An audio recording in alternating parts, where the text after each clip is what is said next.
4000 টাকা খোরাকি ভাতা এবং মালিক কর্তৃক নিয়োগপত্র প্রদান, নৌপথে সন্ত্রাস চাঁদাবাজি বন্ধ সহ 11 দফা দাবিতে লাগাতার ধর্মঘট করেছে বাংলাদেশ নৌযান শ্রমিক ফেডারেশন ও লাইটারেজ জাহাজ শ্রমিক ইউনিয়ন।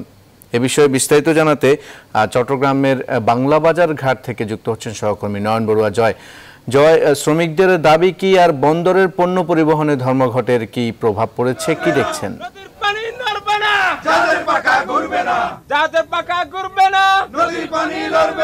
ধন্যবাদ আফসার। এর আগের ঘন্টায় কিন্তু আমরা দেখানোর চেষ্টা করছি যে নৌযান শ্রমিকরা আপনি অবশ্যই দেখতে পাচ্ছেন যেখানে তারা সকাল থেকে কাজ নিয়ে ব্যস্ত থাকার কথা রয়েছে, পণ্য উঠানামা নিয়ে, পণ্য খালাস করা নিয়ে কিন্তু ব্যস্ত থাকার কথা রয়েছে, কিন্তু সেখানে কিন্তু আমরা উল্টো চিত্র দেখছি। তারা 11 দফা দাবি নিয়ে গতকাল রাত 12টা থেকে কিন্তু আসলে তারা কাজ বন্ধ করে রেখেছে। তেমনিভাবে আপনি অবশ্যই দেখতে পাচ্ছেন তারা কিন্তু ঘাটের মধ্যে তারা কিন্তু দাবি নিয়ে তারা কিন্তু এখনো পর্যন্ত অনড়। গতকাল থেকে এখনো পর্যন্ত যেভাবে তারা অব্যাহত রেখেছেন তাদের যে দাবি রয়েছে সেই দাবি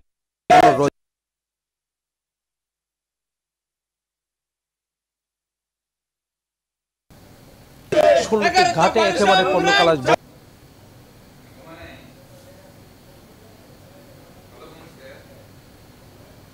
রেখেছে বলে আমাদেরকে জানিয়েছে। কিন্তু এইভাবে যদি ধর্মঘট যদি লাগাতার হয়ে যায় তাহলে কিন্তু আসলে বন্দরের ব্যবসায়ীদের যারা আছেন তারা আমাদেরকে যেমনটা জানিয়েছেন মহা সমস্যায় পড়তে পারে। তেমনিভাবে এর আগেও আমরা দেখেছি গত বছরও কিন্তু একই দাবিতে তারা আন্দোলন করে গেছেন, তেমনিভাবে এখনো পর্যন্ত তারা যে আন্দোলন চালিয়ে যাচ্ছেন। আমি একটু কথা বলতে চাই, নৌযান শ্রমিক ফেডারেশনের যুগ্ম সম্পাদক রয়েছেন, কেন্দ্রীয় যুগ্ম সম্পাদক। আমি একটু জানতে চাচ্ছি খোরশেদ আলম আপনার থেকে, আপনাদের যে দাবি এর আগেও কিন্তু আপনারা একই দাবি নিয়ে কিন্তু আসলে এরকম ধর্মঘট করেছেন, তো কি কি দাবি এখন আছে বলে মনে করছেন? আমাদের দাবি কোনোটাই বাস্তবায়ন হয় নাই।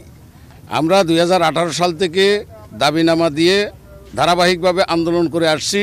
সরকার এবং মালিকপক্ষ ধারাবাহিকভাবে চুক্তি করে আসছে, কিন্তু এই চুক্তির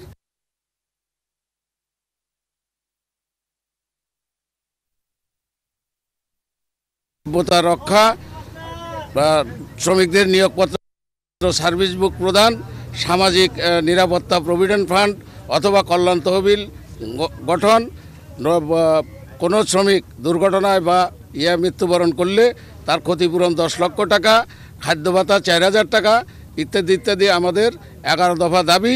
এই দাবির চুক্তি আমাদেরকে খাদ্য ভাতা দেওয়ার কথা ছিল 30 নভেম্বর 2019-এ যে চুক্তি হয়েছে মার্চ মাস থেকে খাদ্য ভাতা দেওয়ার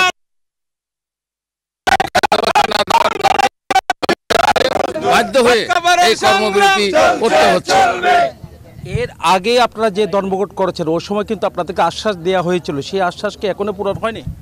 আশ্বাস না, চুক্তি করা হয়েছে, লিখিতভাবে বলা হয়েছে আমরা এটা বাস্তবায়ন করব। আমাদের সকল দাবি যৌক্তিক। খাদ্য আফসার, আপনি অবশ্যই বুঝতে পেরেছেন এখানে যারা কিন্তু তারা আন্দোলন চালিয়ে যাচ্ছে, যে দাবি সে দাবি যতক্ষণ পর্যন্ত মানা হবে না ততক্ষণ পর্যন্ত তারা তাদের আন্দোলন চালিয়ে যাবে, কাজ বন্ধ রেখে তারা আন্দোলন করবেন বলে আমাদেরকে জানিয়েছেন। তো এই ছিল আমার এখানকার সর্বশেষ। ফিরে যাচ্ছে স্টুডিওতে আফসারের কাছে। জয়, আপনাকে ধন্যবাদ আমাদের সাথে যুক্ত হওয়ার জন্য। চলে যাচ্ছে পরের প্রসঙ্গে। ডিজিটাল প্রতারণার ভয়ঙ্কর ফাঁদে প্রতি বছর দেশে সর্বস্ব হারাচ্ছে কমপক্ষে 50,000 মানুষ। চাকরি, ব্যবসা, অপহরণ, অর্থ লেনদেন সব ক্ষেত্রেই ডিজিটাল ফাঁদ প্রতারণায় হাতিয়ে নিচ্ছেন হাজার কোটি টাকা। ফাঁদে পড়ছেন সাধারণ মানুষ থেকে চাকরিজীবী, ব্যবসায়ী, সরকারি কর্মকর্তাও। দেশজুড়ে আইনশৃঙ্খলা বাহিনীর অভিযানে চলতি বছরেই গ্রেপ্তার হয়েছে 5000-এর বেশি প্রতারক। এই সময় শুধু সিআইডি প্রতারণার মামলা করেছে 1800। বিশ্লেষকরা বলছেন প্রতারণা ঠেকাতে সমাজের ভেতরেই বাড়াতে হবে সচেতনতা। বাকিটা দেখুন ফখরুল ইসলামের রিপোর্টে। অনলাইন ভিত্তিক ট্রিপল-এম কোম্পানির প্রতারণায় টাকা হারিয়ে এখন পথে বসেছে নিঃস্ব এসব মানুষ। প্রযুক্তির ডিজিটাল ছোঁয়াকে কাজে লাগিয়ে নিত্য নতুন হাজারো প্রতারণার ভয়ঙ্কর ফাঁদ পেতেছে প্রতারক চক্র। সুকৌশলে হাতিয়ে নিচ্ছে লাখ থেকে কোটি টাকা। এক ভাই তোমার ফোন দিছিল, আর 50,000 টাকা দেওয়া দাও, আমারে ছাইরা দিব। হ্যালো, কি কইছ শুনছেন? আচ্ছা তাহলে এক কাজ করেন, আপনি দোকানে যাই আমার একটা ফোন দিয়েন, আমি বিকাশ নাম্বারটা দিমুনি আপনারে। এই ব্যক্তি ফোনে দ্বৈত চরিত্রে প্রতারণা করেছেন 231 জনের সঙ্গে। আমি আল্লাহ পাকের এক পাক পবিত্র ওলি আউলিয়ার মাজার শরীফ থেকে কথা বলছি। মানুষ হয়ে অভিনব জিনের বাদশা কণ্ঠে প্রতারণা চলছে যুবকদের বেকারত্বের সুযোগ নিয়ে। চাকরি দিতে হাতিয়ে নিয়েছেন কোটি টাকা। বিভিন্ন কোম্পানি চাকরি দিয়ে বলে চেকার পোস্টের বিভিন্ন এয়ারপোর্টে চাকরি দিয়ে বলে আমাদের শত শত লোকের কাছ থেকে শত কোটি টাকা উনি আমাদের কাছ থেকে হাতিয়ে নিয়েছে। এছাড়া ফেসবুকে বিদেশি নারী সেজে করেছেন ভয়ঙ্কর প্রতারণা। উপহার পাঠানোর নামে ফাঁদ পেতে আফ্রিকান এক চক্র নেমেছে ভয়ানক প্রতারণায়। এদেরই অর্ধশতাধিককে গ্রেফতারও করেছে সিআইডি। আইনশৃঙ্খলা বাহিনীর অভিযানে এবছরই গ্রেপ্তার হয়েছে ৫,০০০-এর বেশি প্রতারক। আর গত ৪ বছরে ৩৬২টি অভিযানে প্রায় ৫,৫০০ মামলা হয়েছে। এই ধরনের অপরাধগুলোর সাথে এক ধরনের রাজনৈতিক আঘাত থাকে। আইনের ফাঁকফোকর দিয়ে এবং রাজনৈতিক ক্ষমতা ব্যবহার করে দেখা যাচ্ছে যে সাধারণ মানুষ এই অপরাধগুলো করে যাচ্ছে। টিআইবি বলছে প্রতারণা বন্ধে আইনশৃঙ্খলা বাহিনীর পাশাপাশি থাকতে হবে রাজনৈতিক সদিচ্ছাও। দুর্নীতির ব্যাপকতা এবং গভীরতা সেটি কিন্তু ঘটে গেছে সেটা বলা যাবে না, বরং ঘটতে দেয়া হয়েছে। রাজনৈতিক সদিচ্ছা আমি যদি ধরে নেই অবশ্যই রয়েছে, কিন্তু সেটি বাস্তবায়নের যাদের উপর দায়িত্ব সেই পর্যায়গুলিতে কিন্তু রাজনৈতিক সদিচ্ছার ঘাটতি প্রয়োগের ক্ষেত্রে শুধুমাত্র চুনোপুটি টানা হেঁচড়া হয়। সেটি বাস্তবে যারা রুই কাতলা রাঘব বল তারা ধরাছোঁয়ার বাইরে থেকে যান।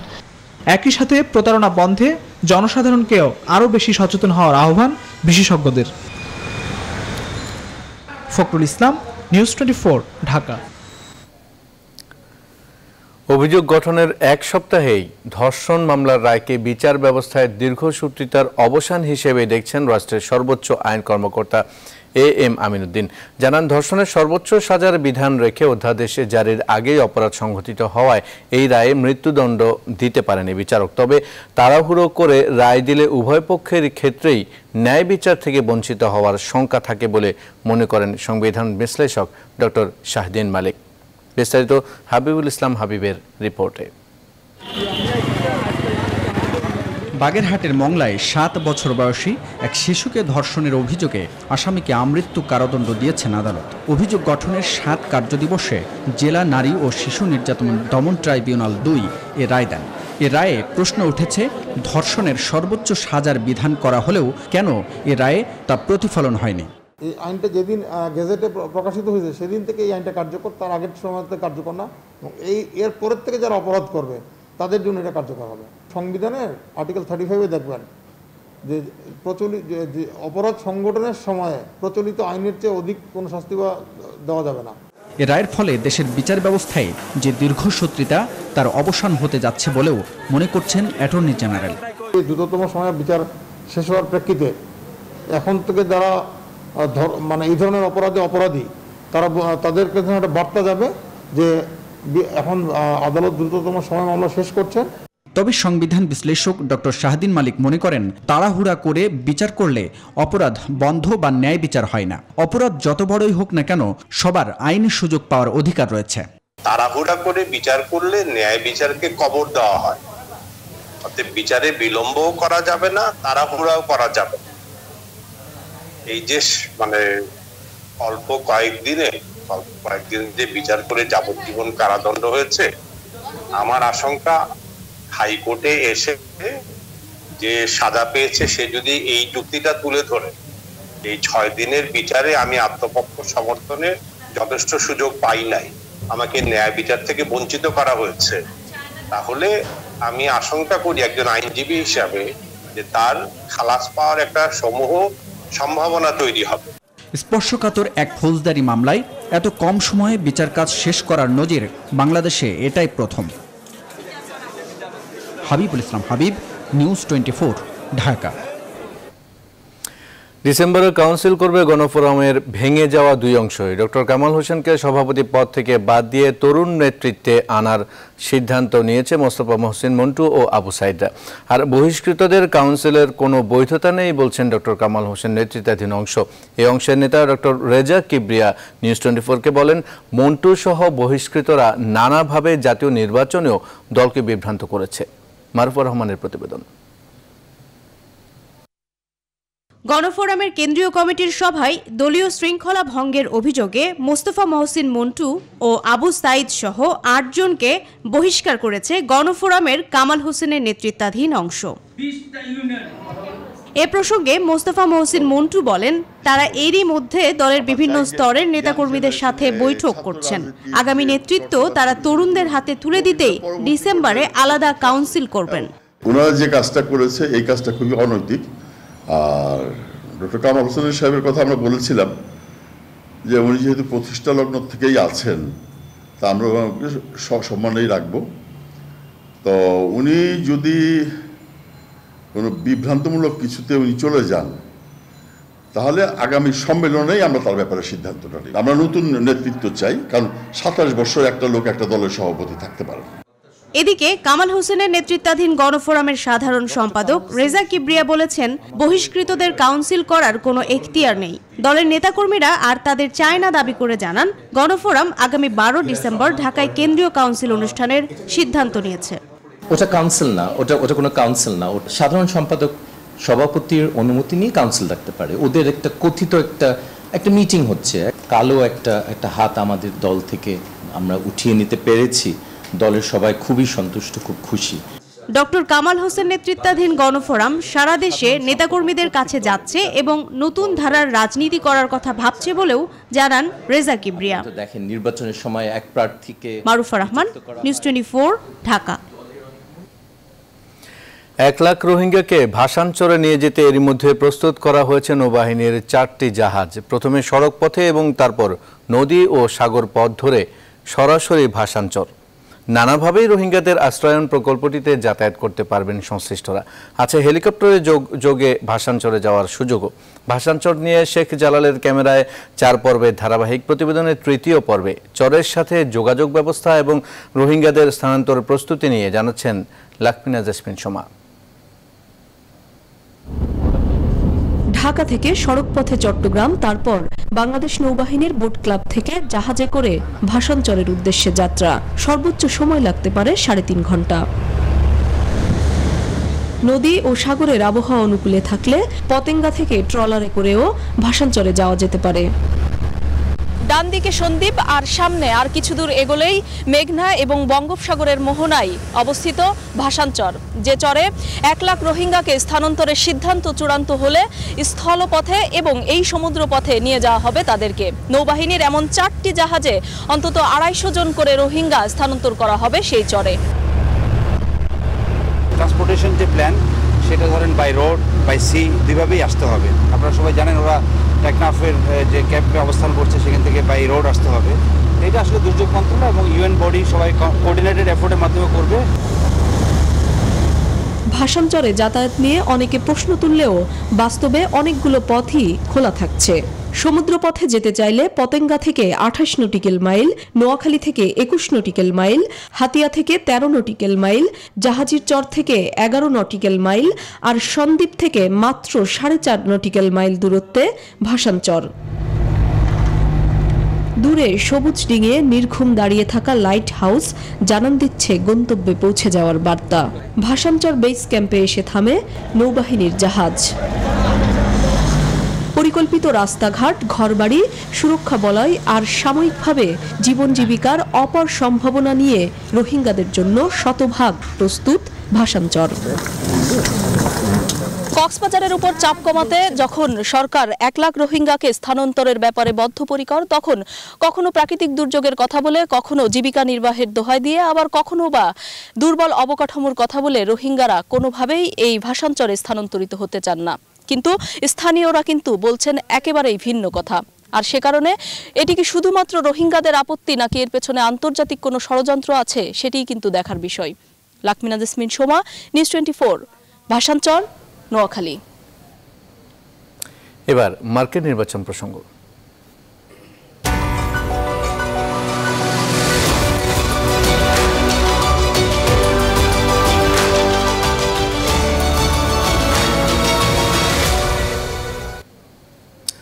যুক্তরাষ্ট্রের প্রেসিডেন্ট নির্বাচন উপলক্ষে ফ্লোরিডা সহ কয়েকটি অঙ্গরাজ্যে শুরু হয়েছে আগাম ভোট গ্রহণ। যুক্তরাষ্ট্রের নির্বাচনে এ পর্যন্ত রেকর্ড 2.80 লাখ আগাম ভোট পড়েছে। ফ্লোরিডায় আগাম ভোট শুরু হয়েছে সোমবার, চলবে 1 নভেম্বর পর্যন্ত। এবারের আগাম ভোটে আগের বছরগুলোর চেয়ে অনেক বেশি মানুষ এরই মধ্যে ভোট দিয়েছে। 2016 সালের নির্বাচনে মোট যত ভোট পড়েছিল এবছর এখন পর্যন্ত তার প্রায় 20% ভোট পড়েছে। ক্যালিফোর্নিয়া এবং টেক্সাসে 30 লাখ করে ভোট পড়েছে। গতকাল স্থানীয় সময় সকাল 7টায় সবগুলো ভোট কেন্দ্র উন্মুক্ত করে দেওয়া হয়। ভোট গ্রহণ শেষ হয় সন্ধ্যা 7টায়। মঙ্গলবারও একইভাবে ভোট গ্রহণ করা হবে। এদিকে শেষ সময়ে এসে অন্যান্য গুরুত্বপূর্ণ রাজ্যগুলোতে জোর প্রচার চালিয়ে যাচ্ছেন প্রেসিডেন্ট ডোনাল্ড ট্রাম্প এবং ডেমোক্রেটিক দলের প্রার্থী জো বাইডেন।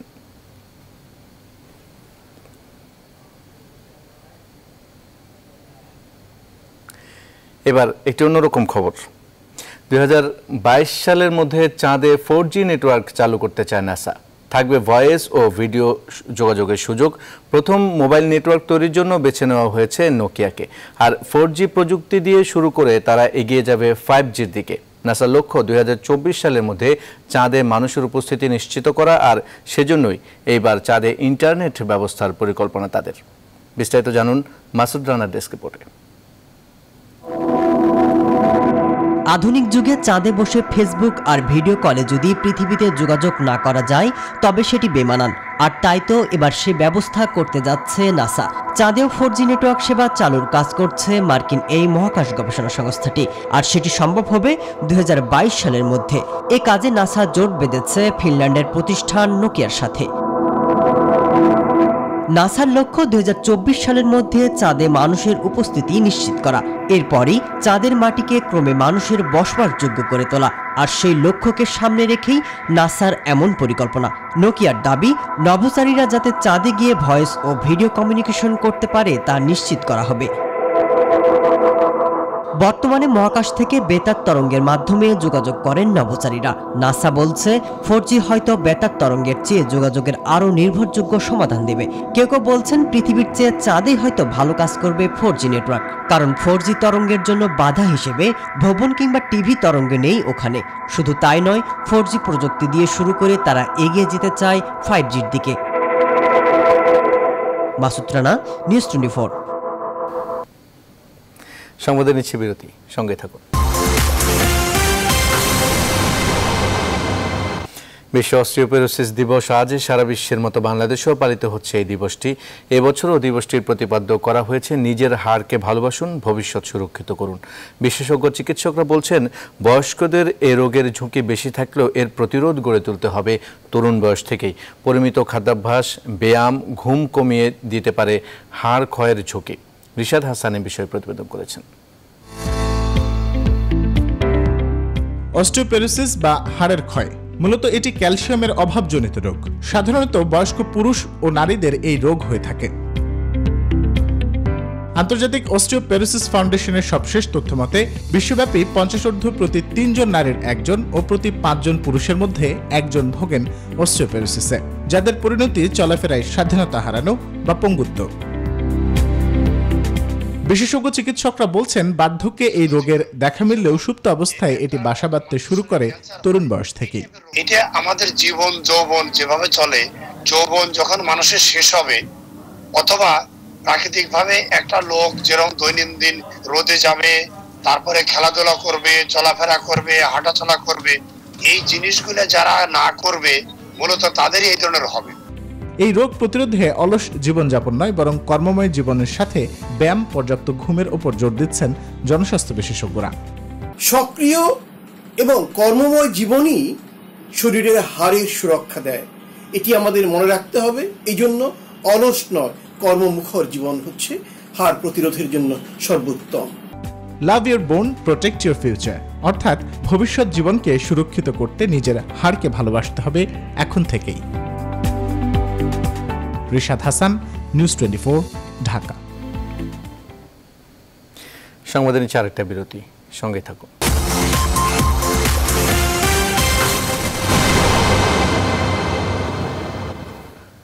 আবারও স্বাগত সংবাদে। এবার ফার্স্ট সিকিউরিটি ইসলামী ব্যাংক অর্থ বাণিজ্যের সংবাদ। কৃষক থেকে ভোক্তা পর্যন্ত কমপক্ষে 3 থেকে 4 বার হাত বদলায়। প্রতিবারে দাম বাড়ে কেজিতে 5 থেকে 10 টাকা। দাম পাচ্ছে না কৃষক, অথচ বেশি দামেই কিনছে ভোক্তা। মাঝখানে লাভ হচ্ছে মধ্যস্বত্বভোগীদের। আশিকুর রহমান শ্রাবণ প্রতিবেদন তৈরি করেছেন। মাঠে ঠকছে কৃষক, বাজারে ভোক্তারা। তার কারণ আমরা এখন এই মুহূর্তে আছি নরসিংদীর শিবপুরের একটি কাঁচা বাজারের পাইকারি বাজারে। সেখানে আমরা দেখতে পাচ্ছি যে আসলে প্রতিটি সবজি কেজিতে ঢাকার সঙ্গে পার্থক্য প্রায় 30 থেকে 40 টাকা। এখানে পেঁপে বিক্রি হচ্ছে 25 থেকে 30 টাকা কেজি, কিন্তু ঢাকা শহরের বাজারে তার দাম 50 থেকে 60 টাকা কেজি। এবং এ শুধুমাত্র পেঁপে নয়, এর বাইরে যত ধরনের সবজি আমরা এখানে দেখতে পেয়েছি সবগুলো সবজির দামই কিন্তু অনেক বেশি পার্থক্য তৈরি হচ্ছে। ফুলকপি 6 টাকা 7 টাকা 8 টাকা করে, প্রথম দিন যেদিন আনছি 30 টাকা করে দিছে, পরে আনছিলাম 20 টাকা করে দিছে, পরে 15 টাকা করে, পরে 12 টাকা করে, অনেক আজকে 8 টাকা করে।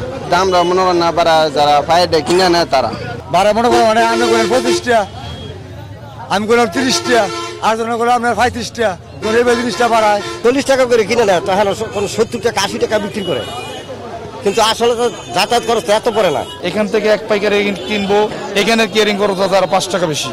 ওইখান থেকে যাই কিনে নিব, আপনাদের ফুটপাতে বসে মার্কেটে বিক্রি করবো, ওর আছে আরো 5 টাকা খরচ। তারপর 3-4 রাত পরে তো আপনার বেচা কেনাটা হইতেছে। রাজধানীর সঙ্গে এই গ্রামের বাজারের দামের পার্থক্যের যে মূল কারণ তারা বলছেন সেটি হচ্ছে মধ্যস্বত্বভোগীদের দৌরাত্ম্য বা পাইকারদের এক ধরনের লাভ করার প্রবণতা। আমরা এখানে কথা বলে জানতে পেরেছি আসলে তারা বলছেন যে এখান থেকে কৃষকরা যে দামে বিক্রি করছে তার চেয়ে অনেক বেশি দামে বিক্রি হচ্ছে বড় বড় শহরের বাজারগুলোতে, এবং এখানেই আসলে সিন্ডিকেশন বা সিন্ডিকেটের কথাটি মুখ্য হয়ে উঠছে এখানকার মানুষের বক্তব্যে। বাজারে পর্যাপ্ত পরিমাণে মাল দেয়, তো ব্যাপারে একটা সিন্ডিকেট করলে এই সিন্ডিকেটের কারণে মনে করেন কম, কিন্তু আপনি ভাই জায়গা মতো অনেক ওই মনে করেন ইয়া নিয়ে ব্যস্ত আছে, অনেক দাম ব্যস্ত আছে, এন কমে কিনে এন দিয়া বেশি দামে বেছে। লাভ কিন্তু সিন্ডিকেটেরই হচ্ছে, লাভ তো সিন্ডিকেটেরই, লাভ তো আর কৃষকের পাইতো না। মধ্যবিত্ত এবং নিম্ন মধ্যবিত্ত মানুষের নাগালের মধ্যে সবজির দাম আনতে হলে বাজার নিয়ন্ত্রণ করার আসলে কোনো বিকল্প নেই। আমরা জানি যে আসলে এই মুহূর্তে বাজারের যে দুরবস্থা বা দ্রব্যমূল্যের যে ঊর্ধ্বগতি, সেই জায়গায় দাঁড়িয়ে যদি নিয়ন্ত্রণ ব্যবস্থাকে পাকাপোক্ত করা না যায় তাহলে কিন্তু আসলে মধ্যবিত্ত এবং নিম্ন মধ্যবিত্ত মানুষের হাতের নাগালে সবজির দাম আসবে না, এবং যে কারণে ভুক্তভোগী হচ্ছে সাধারণ মানুষ। আশিকুর রহমান শ্রাবণ, নিউজ 24, শিবপুর, নরসিংদী।